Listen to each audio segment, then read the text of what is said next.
Viral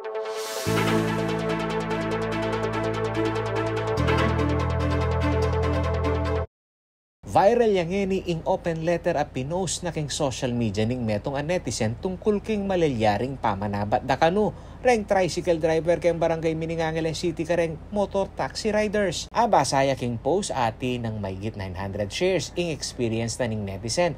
Nung no ka rin ene kanu etad ning motor taxi rider keng karelang subdivision. Tatakot ya kasi kanu ing rider kareng tricycle driver a mangharas kanu karela uling aka ko kompetensya dalaking pasada. Pauli na nini, pegsadya na laning CLTV 36 News Team deng tricycle drivers keng barangay Mining keng Angeles City. Keti akasabi miya ing meto nga mamasada at miyembro na ning Mining Toda, Gerald Timbol. Kwento na, alang katutuan ing kwento keng kakalat ke social media post.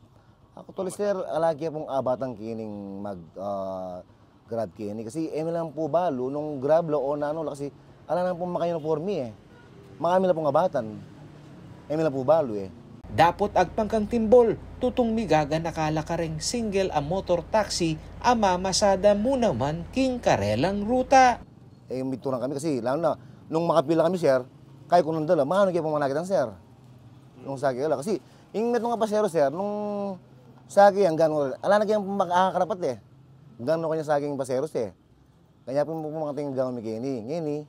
Yung kaya mi po kareng sasakyan nga rin, kami ating kaya pong body number, ating kaya lisensya, tsaka rin mga masasakyan ng meaning, taga-meaning lang po. Nung ating malyari ka rin, balda kayo puntalan, body number mi, kaya po kaya nga manundang angkas rider na rito. At ilan po kaya ang kasiraduan, baludo bale, at ilan pagkakilanlan, alala po di ba?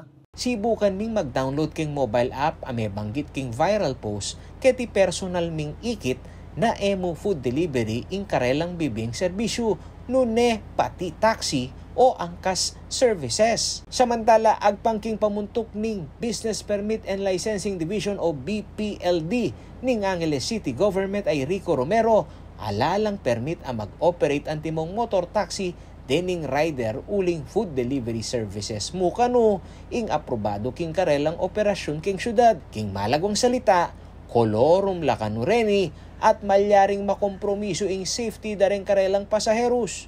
Pag siya po kasi may register kaya kami alin naman kabut na kami ng permit is dimalan niya po kareng regulatory offices like zoning, fire, city health. So mariregulate na po bis kita po kay gareng liwa-liwang opisina pong makakayade kaya ang issuance na nitang permit. Mag-issue lang po si certificate data King kasalungsungan, asupa kanu king sangguni ang panlusod, ing pamag-regulate king pamaglubda, reng ride-hailing apps at motor taxi king Angeles City. Ako yung kaya kayong talasuyo ay Paulo G. Santos, ating pusong makabalen.